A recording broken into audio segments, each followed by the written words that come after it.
This morning, we'll get right to that breaking news, the desperate search and rescue efforts that are continuing to try to find survivors after tornadoes left dozens dead in Kentucky and surrounding states. 5 states have reported fatalities following this rare December tornado outbreak. From the air, you can see the devastation left behind, and survivors say they're just starting to pick up the pieces.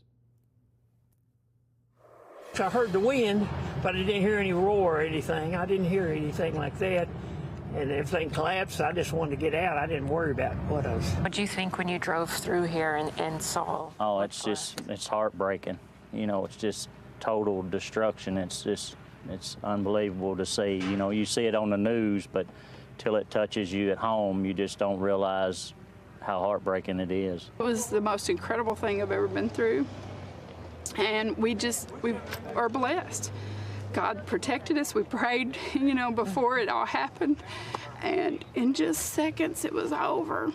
And so that's the hardest thing probably to get your head wrapped around, is that everything is gone so fast. You just heard it sound like a freight train going. Our curtain went up. All you seen was a little funnel going like that. I turned around to sit down in the closet, and the window blew out, and the whole wall just blew in toward me. My bed flew up in the air, so if I'd have been in that bed, you know, it would have been really hurt. So, yeah, just really scary. I heard the train coming. You know, they say that sounds like a freight train, so I heard the train coming. And I just hunkered down and stayed there for a little bit until it passed, and then I was stuck. I was trapped in my bedroom for 2 hours until they came. We're digging through and finding a few pictures, a few personal items. We were very fortunate in that they did have a vault built when they built this building, and so all of the paper, the hard copy records are in there, you know, everything important. It is heart-wrenching, but, you know, it's happened before, and it is going to happen again. So. You have your life. Yeah. At 70, I got to start over again. My cars are damaged, all my cars are my home. So, but they're replaceable. Everything here is replaceable but your life. With entire neighborhoods leveled, rescue workers are now working to find and save people who may still be trapped underneath the rubble. Yeah, hundreds of homes and businesses were damaged or destroyed. And of course, time is of the essence during the search for survivors. We want to bring in NBC News Now correspondent Dasha Burns from Bowling Green, Kentucky, and NBC News correspondent Kathy Park. She's in Mayfield, Kentucky. Good morning to both of you. Kathy, I'll start with you. So we heard a lot about this one particular candle factory that's in Mayfield where you are that was flattened by the tornado with workers inside. Tell us about the significance of this factory, how things are looking this morning, and what the search for survivors has been like there. Well, Savannah, good morning to you. This candle factory is about 2 miles from where we are in downtown Mayfield, and it was in the direct path of this tornado. We were out there this weekend, and I can tell you it really is just a mountain of rubble right now. 110 people were inside of the factory when the tornado roared through. 40 people were rescued, but as of this morning, we know of at least 8 fatalities. Several people are still unaccounted for. And keep in mind, this is a very busy holiday season. Workers were pretty much working around the clock, working on these products and trying to pump them out in time to get them out for the Christmas deadline. We had a chance to speak with the CEO of this candle factory yesterday. I asked him how much advance warning did these workers get ahead of the storm. He said they followed all the protocols. Take a listen. People are wondering, how much advance warning did your employees get? You know, this building was a strong manufacturing building. And, you know, we went to the walls, they went to the walls that were solid and reinforced. Concrete, reinforced, steel. You know, when you look around, I mean, this storm is just something that is, again, unimaginable, because I don't know what could have survived this.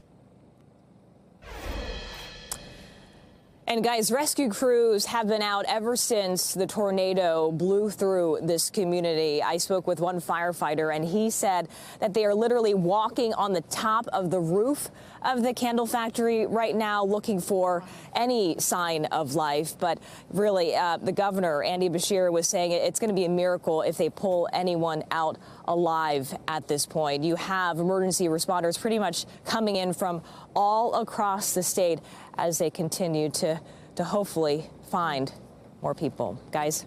can only hope that happens. Dasha, you're in Bowling Green, also one of the hardest hit areas. Tell us what you're seeing there. Hey, Joe, Savannah, good morning. Yeah, Bowling Green, 11 people have died in this community. At least 500 homes damaged, at least 100 businesses damaged. And that's just what we know right now. It's pitch black this morning. A lot of people are still without power. And in fact, even just our crew driving in and getting here, it was really difficult. A lot of roads still blocked off because it's dangerous. Still power lines down, still a lot of debris on the road. And it's also about 28 degrees here right now, guys, so you can imagine for people without power right now what that could mean. It's too dangerous for me to walk you around to show you the extent of the damage here, but you can see in this home behind me, this is the home of Bob Newman. He's lived here for more than 50 years. He was sitting in that living room there. That's no longer a living room. It's no longer anything really. And remarkably, he was able to get under his doorway in the middle there and survive with just a few scratches. His neighbor came and helped to dig him out. But guys, everywhere you turn here, there is more devastation, more harrowing stories, people hiding in crawl spaces, people hiding in closets, and then waking up to a town that is completely transformed and really unrecognizable to people, guys. Absolutely. And I know, Kathy, you've been on the ground in Kentucky since Saturday, right after this happened. You've been in Mayfield, where you are now, and Bowling Green, where Dasha is. How's the community as a whole responding?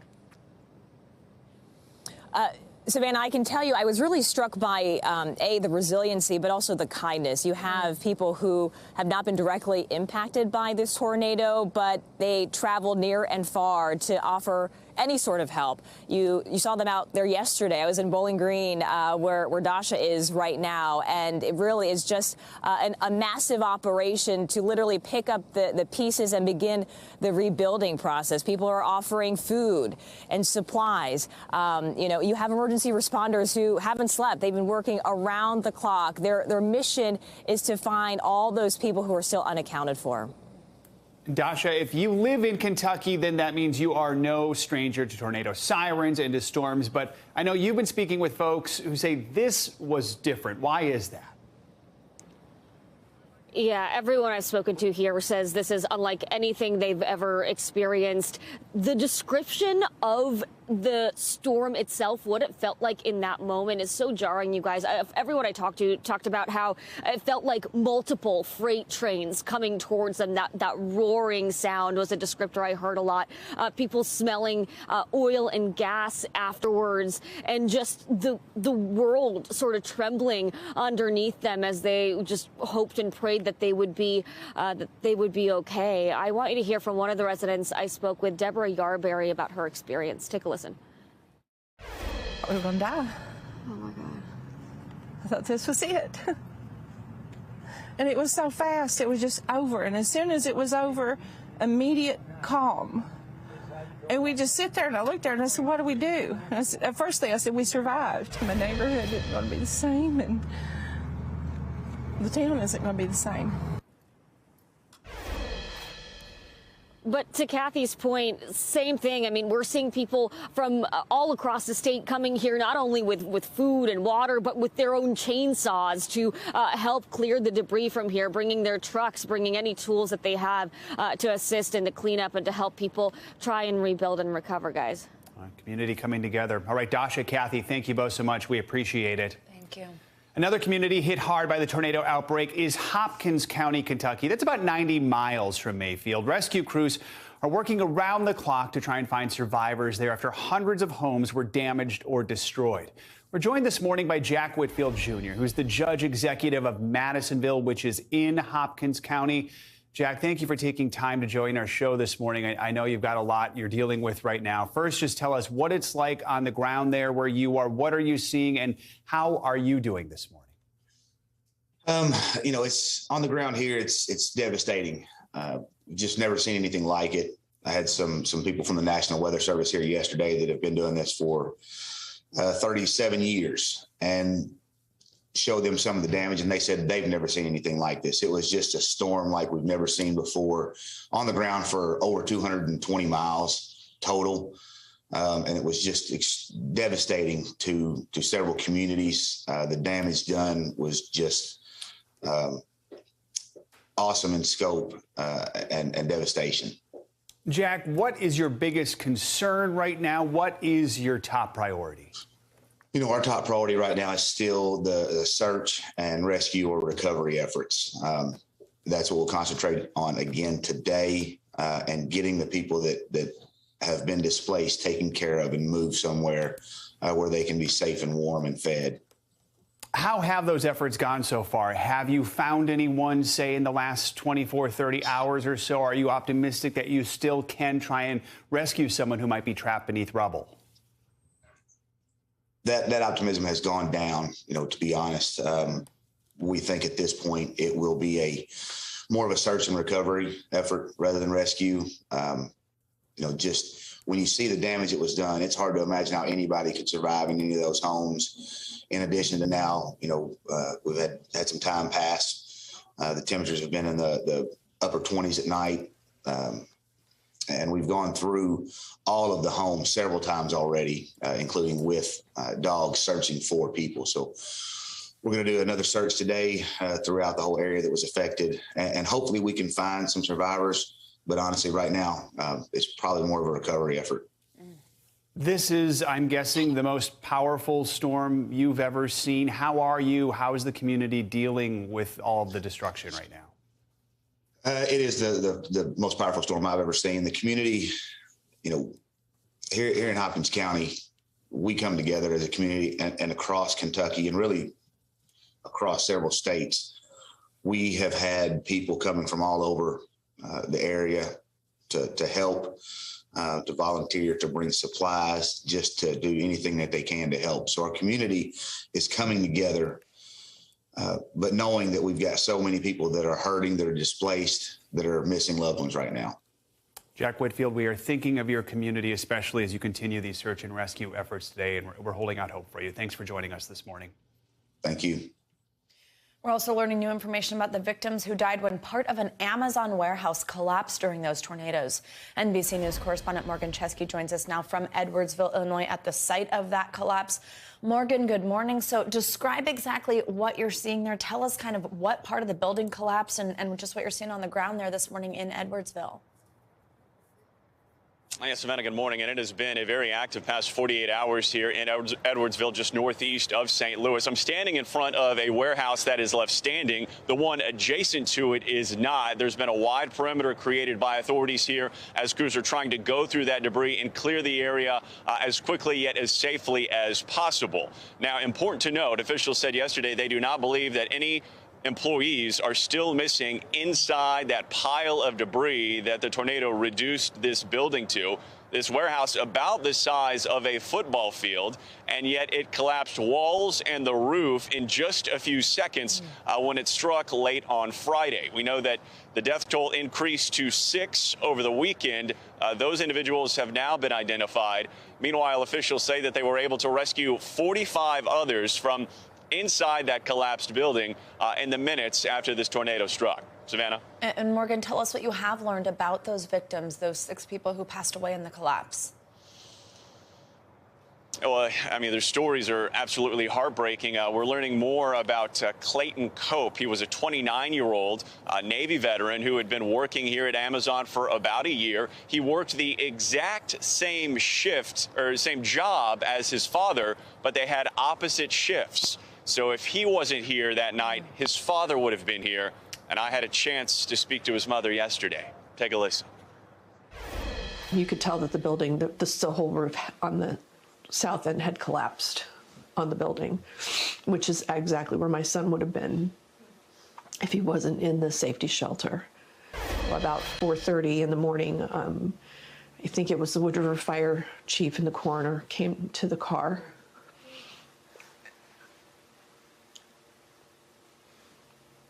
And told us they had located a body with his driver's license. And his mother tells me that the only thing she knows about those final moments is that Clay spent them trying to get others to shelter, She says that she takes solace in the fact that she had a phone conversation with him a few minutes before the storm struck, and she told him that she loved him. Oh, Savannah? Wow, just harrowing details there, heartbreaking. And also, Morgan, do we know anything about how Amazon's responding to what happened over the weekend? Well, there have been staff on site kind of throughout this process. We do know that they made a $1 million donation to a local Edwardsville charity to help everyone impacted by this storm. I did speak to one representative for the company regarding the response in the moments prior to the tornado. We were told that employees essentially broke up into two groups inside the warehouse to head to shelter areas. Now, to be clear, this is not necessarily a safe room or a basement, but more protected areas inside the building, one on the north side, one on the south side. It was on the south side that the tornado struck, and here's what the representative had to say about the response. Yeah, in this particular facility, we had employees who were sheltering in two different parts of the facility. In the northern part of the facility, which is an area up near the office space, and then on the sort of more southern side. And unfortunately, the tornado, when it hit the building, it hit right in the space where they were sheltering. Those folks who lost their lives Friday night were a part of our family, too. We're heartbroken. We intend to assist those families in every way we can, and we're looking forward to talking to them about what they need from us. And this morning, crews will be back out here on the scene, going through that debris. There is no definitive timetable on how long it will take before this area is clear. Savannah, Joe, will send it back to you. All right, Morgan Chesky in Illinois for us. Powerful reporting, Morgan. Thank you so much. We do want to check on your morning news now. Weather, the tornadoes devastated communities in 6 states in all over the weekend, leaving this trail of devastation. And now it's guessed more than 100 people dead. Yeah, of course, that means Bill Cairns is here with us, as you can see. Bill, so how strong were these tornadoes? And is it unusual to see storms like this in the month of December? Just kind of walk us through what we just saw. Yeah, I will. Good morning, guys. And, tornadoes and the destruction afterwards, it's almost like any other disaster. It's almost like an airplane crash or a bombing, or it's so sudden, and it just interrupts the lives of everyone affected instantly. Everything's changed. It's not like a hurricane. You know, a hurricane's coming and it's barreling in and you can evacuate. When you get these tornadoes like this, especially these strong ones, which we saw Friday night, even people that were in their shelters that had warning, in a lot of cases just couldn't survive winds that were this extreme. We've seen houses that were just wiped off their foundations, just nothing left. So let me get into it. So where Morgan was located, we know that the storm survey from the Amazon warehouse is what we call an EF3 tornado. It was at the top end of that scale. So that is up to 165 mile per hour winds. And that's how strong they said the winds were at the Amazon facility. Most of the pictures and a lot of the pictures you've seen have been Mayfield, Kentucky. We're still waiting for that rating to come out. They've said at least EF3, possibility almost up to an EF5. So we're going to find out officially in the days ahead, but it's extremely rare to get an EF5 if we have one, especially here in December. The last EF5 tornado we had, which is the most violent that it can be recorded, was Moore, Oklahoma, going back almost, 8 to 9 years now. We've only had 2 in our history. That is EF5 tornadoes in December. And the last one was like 64 years ago in Illinois. So yes, there is precedent. This has happened before, but you could see how extraordinarily rare it is. And the ingredients for this setup, we had record high temperatures on Friday in areas like Little Rock and Memphis. So that was the fuel for these storms. These temperatures, it hasn't been feeling like December. It's been feeling like October throughout much of the country. And so it's not a surprise that we had an outbreak like this, because we're seeing October type temperatures and humidities. The Gulf of Mexico has unusually warm air right now. And as far as climate change goes, we do know that the tornado alley appears to be shifting more towards Arkansas, Tennessee, and Mississippi, but we're not really seeing an increase overall in the country in the number of tornadoes or in the number of intense tornadoes. So we can't say because of climate change we're having more intense tornadoes like this, but we do know that with winter warming, you're going to have more ingredients in place to get these strong ones. So it's evolving research right now is what we're calling it for the climate. And as far as the forecast goes for the recovery efforts and the cleanup, it's actually sunny and mild for December. They're actually very fortunate. You know, you did hear the judge say it's been cold at night, which does mean if anyone was still trapped in temperatures in 20 degrees, it's hard to survive the nights. But the days have been warmer, and that's going to continue all week long. We're not really going to see much in the way of any more harmful weather, just a little bit of rain, guys, towards the end of the week. But, once in a 50, 60-year event took place Friday night, and incredible. We're still, I think, wrapping our heads around everything that happened and trying to assess it all. Bill, thank you so much for everything you've done over the last few days. We appreciate it. We have grim news this morning in our fight against COVID-19. NBC News has confirmed over 800,000 COVID-related deaths have been reported in the U.S. since the start of the pandemic.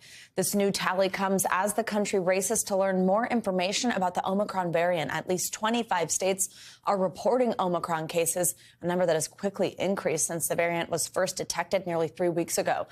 And we're still battling Delta, the dominant variant here in the U.S., and it's putting a strain on hospitals that are already struggling to keep ICU beds open. In Massachusetts, health officials are worried about what's ahead as more doctors say exhaustion is making their job that much harder. Let's bring in NBC News correspondent Antonia Hilton from outside the emergency room of UMass Memorial Medical Center in Worcester, Massachusetts for more. Antonia, good morning. So I know you spoke with Massachusetts representative and emergency room physician John Santiago about some of the challenges local hospitals are seeing as a result of this increase in COVID cases. What did he have to say? Is he worried about this new variant? Is that part of the concern? Good morning, Savannah. Absolutely. He and all the other physicians that I've spoken to are extremely nervous right now about what the situation here in Massachusetts is going to look like over the next 30 to 60 days. Right now across the state, more than 1,200 people are hospitalized with COVID. More than 400 of those are breakthrough cases among folks who in most cases are immunocompromised or very elderly. And this is creating extreme strain on the system at a really critical time. And when you talk to physicians like Representative Santiago, what they describe across the state is emergency rooms where people are arriving and hoping to get medical care and having to wait around for beds and for services for about 24 to 48 hours at times. And these are people who may or may not have COVID-19. Take a listen to some of how the representative described the situation here in Massachusetts. Across the Commonwealth of Massachusetts, and that's cases, hospitalizations. I'm seeing that in the emergency department. And we're seeing that in a winter that has been defined by a significant increase in hospital capacity issues. Throughout the Commonwealth, you'll see emergency departments that are completely full, hallways that are packed with patients, waiting for beds that are not going to be there for 24 to 48 hours. And over the course of this past winter, we have seen an increase in the cases of COVID-19, and it's been challenging. As a physician who's worked the front lines since the beginning of the pandemic, we're in a state right now where I am concerned about the next 30 to 60 days here in the Commonwealth. And look, here in central Massachusetts, where Worcester is, the situation is even more dire because, in the Boston area, there are multiple major hospitals that can manage all of the strain on the system. This hospital here, UMass Memorial, is the only trauma center. This is where the most serious cases arrive consistently. And so all of that work is on their shoulders, on their physicians, and they are trying to get the message out there for people as we get closer to Christmas and to New Year's to take this situation seriously, Savannah. And Antonia, when we hear about how full these hospitals are, how tired doctors are, of course, we think back to when we saw how that impacted the rest of care in hospitals. For somebody who's coming in with something that's maybe not COVID related, but maybe it's an emergency, they need a bed. Are other patients struggling to find care as a result? Yes, and doctors are trying to include that in some of their messaging to residents of the state right now, that this is not just about whether or not you personally catch COVID-19 or end up in the hospital for COVID-19. This is about all kinds of medical services that all ages and groups of people depend on right now. And Rep. Santiago actually shared a really interesting example when it came to mental health. He says across the state already, this state, like many around the country, has challenges finding beds for people who have psychiatric challenges or need mental health services at hospitals because they're not available in many communities. And so they are seeing many of those patients wait around for long stretches right now. And so you can see how when there's a spike in hospitalizations, that ends up pulling on the resources, pulling on an already exhausted group of healthcare workers who have been fighting this battle for 2 years now, and it ends up bleeding into all other kinds of services. Take a listen to his description of this. We have a significant boarding issue here in Massachusetts and across this country because of a lack of psychiatric beds. And so we have people waiting in the emergency department 1, 2, 3 days awaiting a psychiatric bed to open up somewhere across the state. Now, some would argue this is just an issue of psychiatric beds being available, but a big part of that is workforce. We don't have the clinicians, the mental health clinicians, the psychiatrists, the psychologists, the support staff to take care of those patients.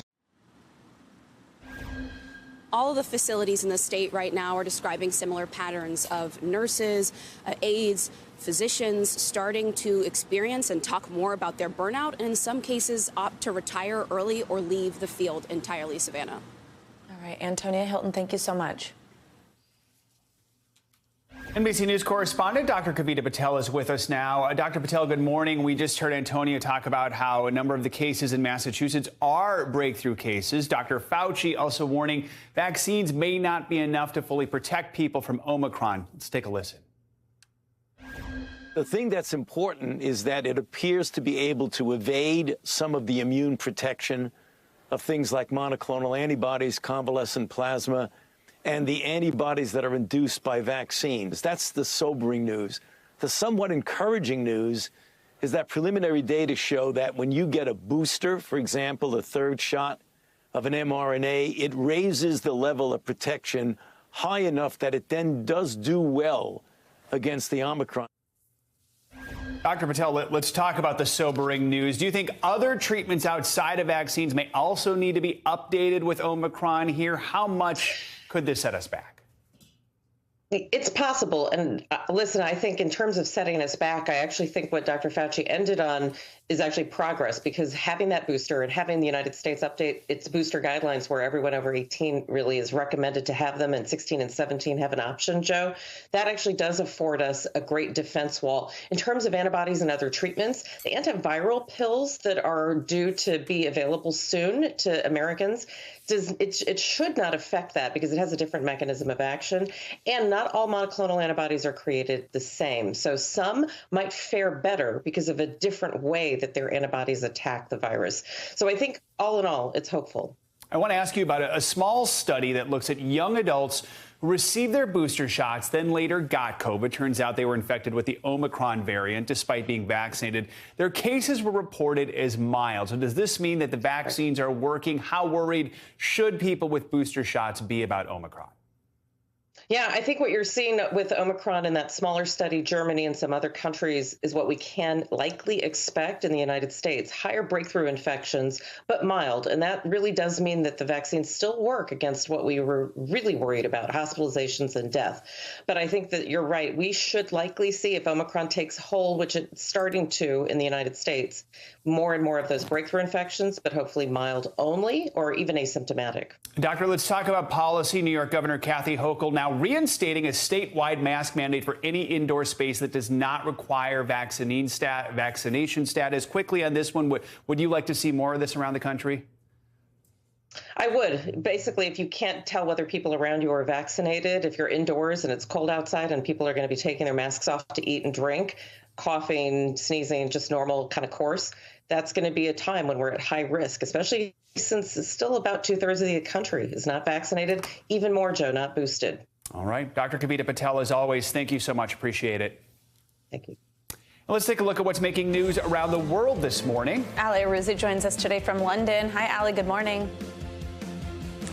Good morning, Joe, Savannah. Well, residents in the French territory of New Caledonia in the South Pacific have voted overwhelmingly in a referendum to remain part of France. However, turnout was only at 40% after independence campaigners urged indigenous people not to vote.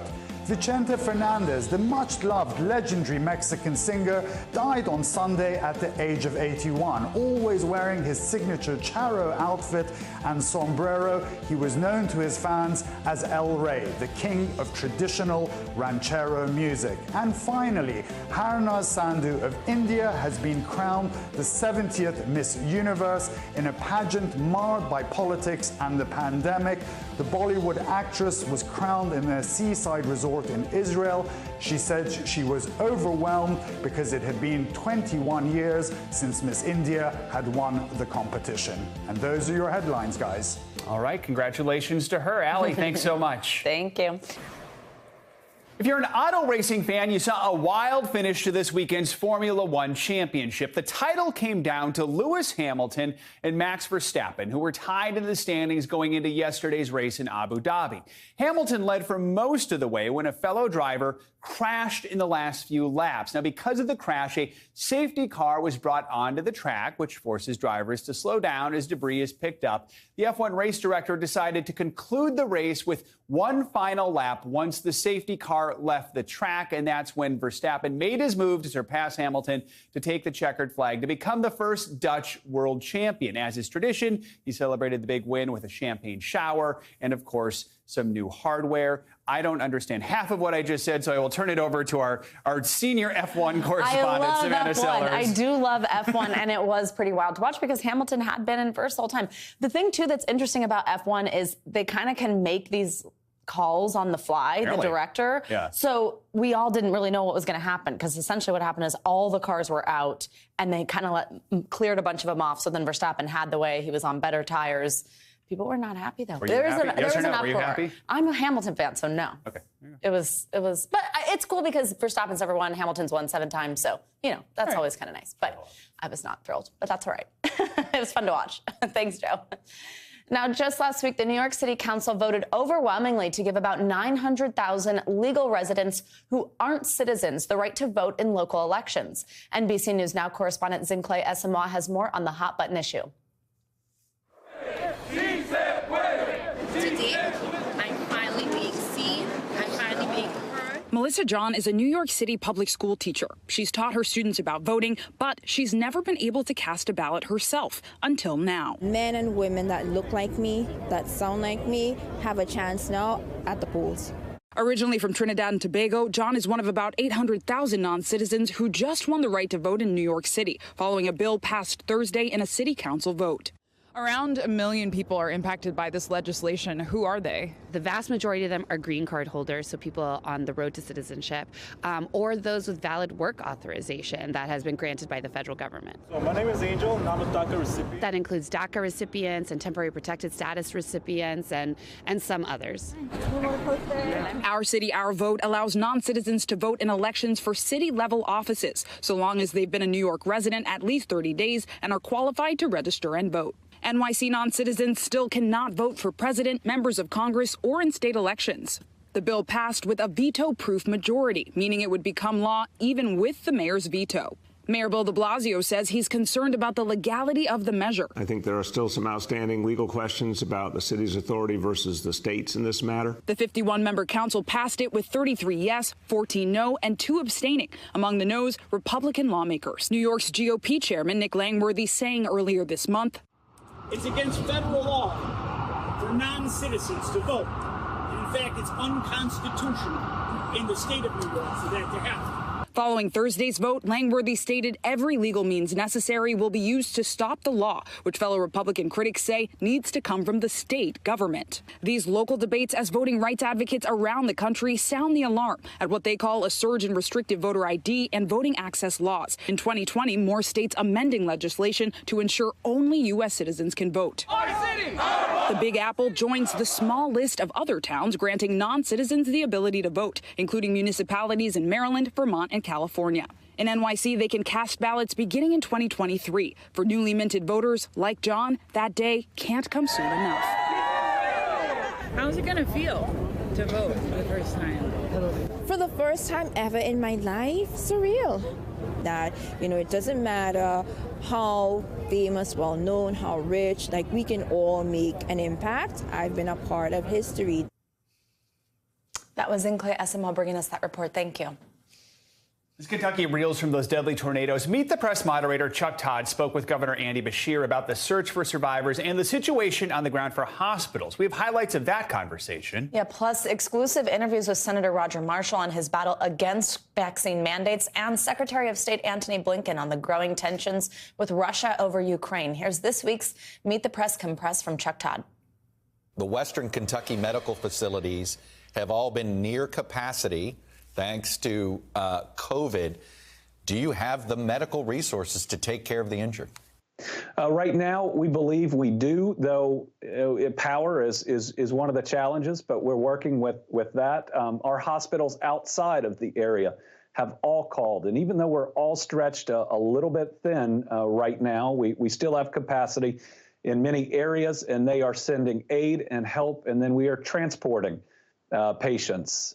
One of our challenges is we're losing so many people in this. Most of our morgues aren't big enough. We know that mandates don't work. From a practical standpoint, mandates are going to cause an economic shutdown. It's going to exacerbate inflation. It's going to cause brownouts. It's going to cause supply chain disruptions and national security issue. Think about this. Half of the National Guard is not vaccinated yet.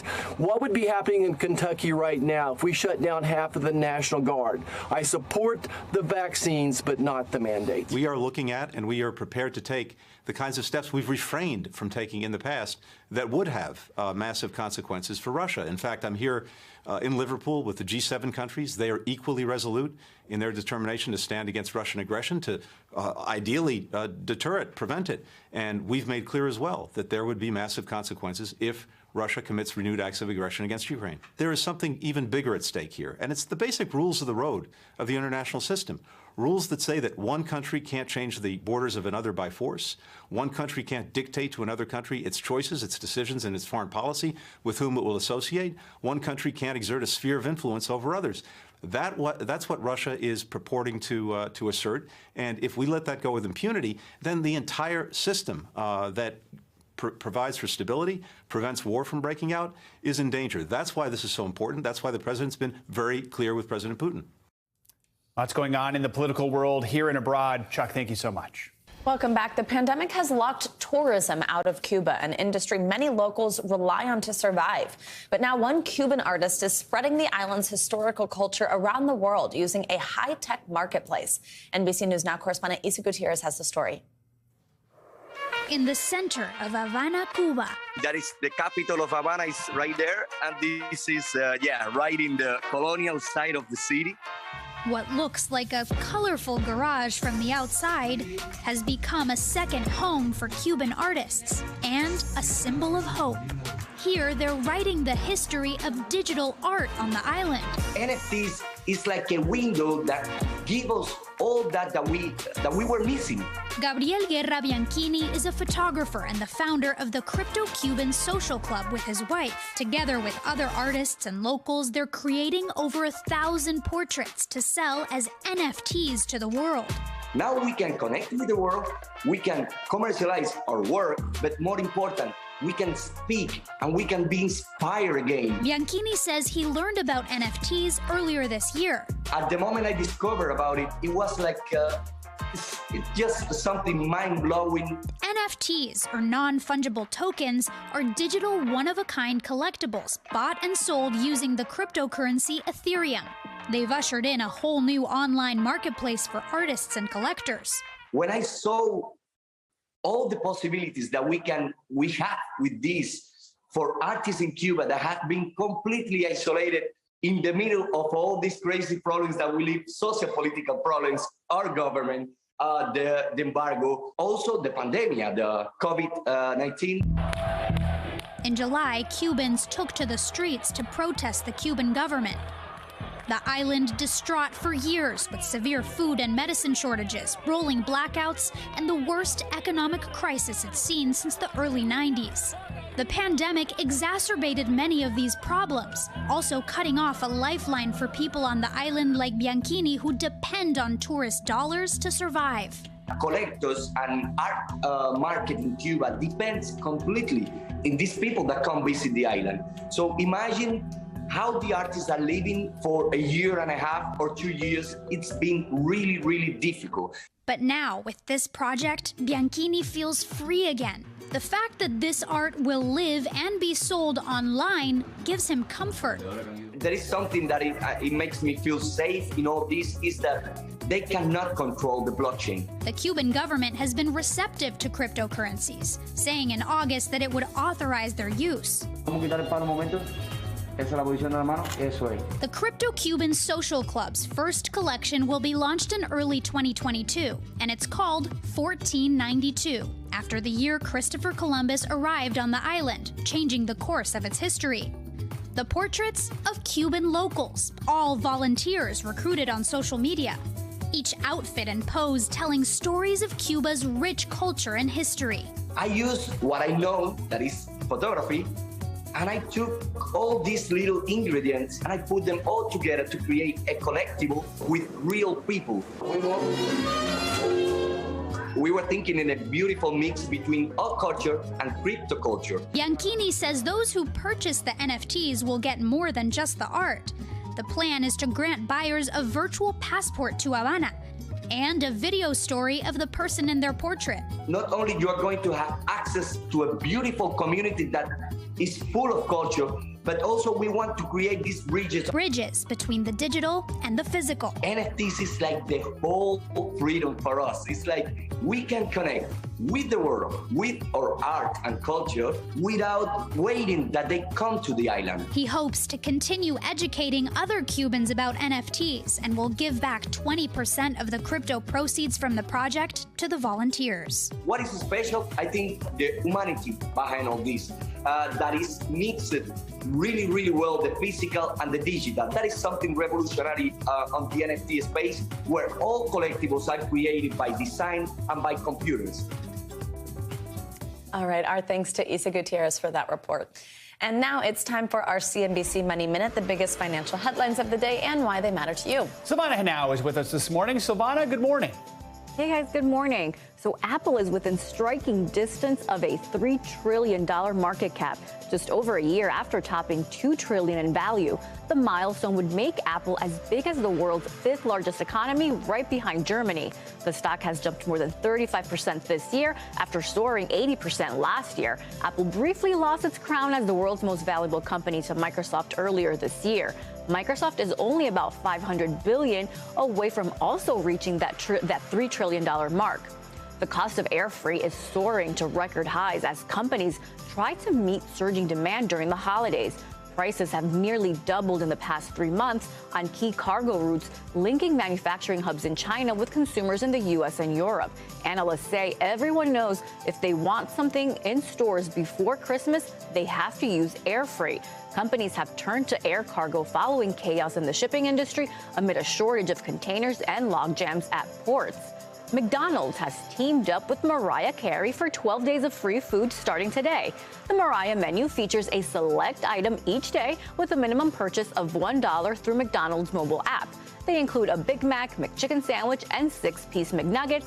The menu also includes T-shirts featuring a photo of Mariah enjoying her favorite go-to McDonald's item, a cheeseburger with extra pickles. Guys. Right. I was hoping there'd be like a very specific, like new Mariah burger or I something. know. I kind of thought that's where that was headed to. That's what I thought too. Whenever you all at CNBC include a food thing in this, it just sets me off on a chain of everything I want to eat today. Right. Silvana, thank you so much. Burgers you got in the morning. This morning, we're kicking off a week-long series on the efforts to cure cancer. It was 50 years ago this month that the U.S. government made a bold commitment to eradicate a disease that has touched the lives of nearly everyone. NBC News correspondent Harry Smith reports on how the search for a cure has progressed and where it's going now. The time has come in America when the same kind of concentrated effort that split the atom and took man to the moon should be turned toward conquering this dread disease. Richard Nixon, his State of the Union address, 1971, announcing the U.S. was going after cancer in a big way. Let us make a total national commitment to achieve this goal. Remarkably, the last television commercial touting the joys of cigarette smoking had aired just weeks before. And until the 1970s, the word cancer was rarely uttered, said aloud. It was forbidden. Did people 50 or 60 years ago think cancer was contagious? That was part of the reason, but I think it was also just such a bad diagnosis. It had such a terrible prognosis that it was nothing that anyone wanted to admit having because it just sounded like a death sentence. Dr. Ned Sharpless heads the National Cancer Institute. He says, fresh from some victories over childhood leukemia, the medical community at the time believed curing cancer was within reach. The idea was as bold as it was naive. We'll be done with this in 5 or 10 or 15 years. Was that the belief? I think even some of the leading cancer scientists of the time said, maybe we can, this was 1971, maybe we can have a cure for cancer by the nation's bicentennial, 1976. So Cures, no, but treatment breakthroughs aplenty. My name is Vanessa Chapoy, and I am a breast cancer survivor. If this was 50 years ago, I probably would have lost my life. Early detection saved my life. Awareness has changed too. We are bombarded with reminders. Celebrities readily talk about their diagnosis and treatment. Yes, cancer is out of the closet. And the result, early detection saves lives. And yet, cancer still kills 600,000 Americans each year. It's still a global scourge. It's a tremendously expensive disease, as I mentioned. For anyone who's experienced this personally, it's a tragedy at the family level. So there's a lot more to do. Much more, especially in minority and underserved communities, where diagnosis often comes late and treatment options are limited. If you could look 50 years into the future, where would we be vis-a-vis cancer? So we'll have a cancer become less common, less deadly, and when patients do have it, they will have better outcomes. We'll turn it into more of a chronic disease for many patients. Wouldn't that be something? Harry Smith, NBC News, New York. That would be something remarkable to see. The way that we speak about cancer has changed over the years. Harry, thank you for that report. For the communities devastated by those deadly tornadoes across the middle of the country, the road to recovery will be difficult and long. NBC News senior national correspondent Kate Snow brings us the story of some church congregations in Kentucky coming together in the midst of tragedy. Savannah and Joe, here in Kentucky, the landscape literally changed overnight. But one thing remains constant, the importance of faith for this community. For the faithful here in Mayfield, Kentucky, prayer is healing. We will just simply pull together and find ways to grieve, to celebrate, to locate, and to care. And so, nearby their church without walls, the weary summoned the strength to gather. This is what First Christian Church used to look like. Here's what stands today. The building unsafe, but its congregation undeterred. We're resilient. We'll get there. Near what's left of what was First Baptist Church, a chance to grieve, cry, and console.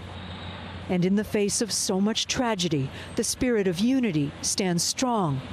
This really is just the building. I mean, this is just the church building. It's where the church comes to worship. We love it. We're proud of it. But it's not the church. The church is the people. Across Mayfield, at one of the holiest times of the year, other houses of worship destroyed too. But even in the very darkest of times, in this city, love and unity remain very much alive, lighting the way for the difficult journey ahead. We feel your prayers. Continue to keep us in our prayers and lift us up as we make decisions and move forward. We have seen so many examples here of people holding each other up, praying for each other. Savannah, Joe. All right. Thank you, Kate Snow. What a moving story. And that does it for this hour of Morning News Now. The news continues right now. Thanks for watching our YouTube channel. Follow today's top stories and breaking news by downloading the NBC News app.